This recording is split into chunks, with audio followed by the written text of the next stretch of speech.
Hello and welcome to another episode of History with Andy Akright. I'm Andy Akright. Today I am right by Overland Park Medical Center, Overland Park Regional Medical Center. It's right at 435 and Quivira. So right at 435 and Quivira. About 108 in Quivira. And I am in Lenexa, Kansas, named after Lenexa. And this is Rock Creek Park. Okay, so Rock Creek Park, we see some trails here. If you live in the Overland Park, Lenexa area, Rock Creek pool was the one with the old mushroom pool there on 103rd Street. But here, right behind the hospital is Rock Creek Park, and it is named after Flat Rock Creek. So, Flat Rock Creek, Santa Fe Trail. Everything's about the Santa Fe Trail around here, right? So William Becknell goes out and he surveys the land, then he comes back and he brings back his wagons in 1822 and goes down to Santa Fe after,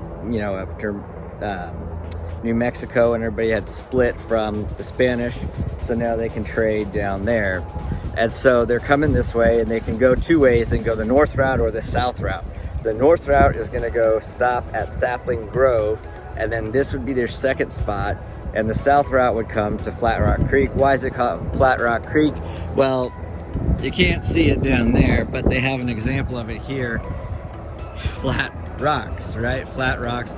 Limestone bed. Kansas limestone is a big thing. And you see there the helicopter taking off from the hospital. So if you're driving down the highway or if you're driving along Quivira, you will see the hospital, and this is it, right? So Flat Rock Creek, which was later named Indian Creek, was here, and it was named Flat Rock Creek after George Sibley and Joseph Brown in 1825, and it was named because it was an easy way to cross. So you have about a day's travel from Westport, and then you set up camp, and then you need to keep moving. Now, you don't want to ford the river if you've ever played like Oregon Trail on the computer or anything. Nice easy route, limestone. Here you can see nice flat route that you could go over, and with the limestone bed to the river, you're not going to be sinking in or anything. And I say river, I mean creek. But one interesting thing, they have a lot of facts about it.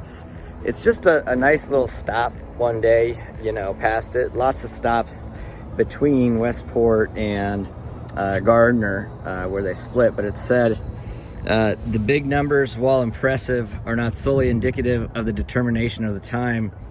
That determination was shown in other little things. In 1854, John Davies wrote in his diary, "At Indian Creek, my wife gave birth to a daughter between 12 and 1 a.m., and at 8 o'clock we rolled out again."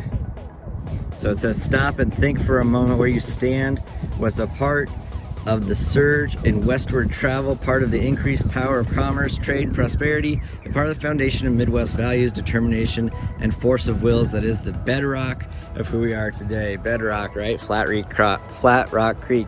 Now, the cool thing about that is about giving birth to the daughter. This hospital is where my wife gave birth to our son. So, pretty kind of cool little connection there. But Flat Rock Creek, here, Lenexa, behind the hospital, it goes from here all the way down to 103rd. There's some tennis courts there and a pool and all that jazz. But little hidden thing here behind the hospital, Flat Rock Creek, the Flat Rocks, Kansas limestone, George Sibley, Joseph Brown, William Becknell, all that. Santa Fe Trail, Flat Rock Creek. This has been another episode of History with Andy Akright. I'm Andy Akright. I'll see you next time.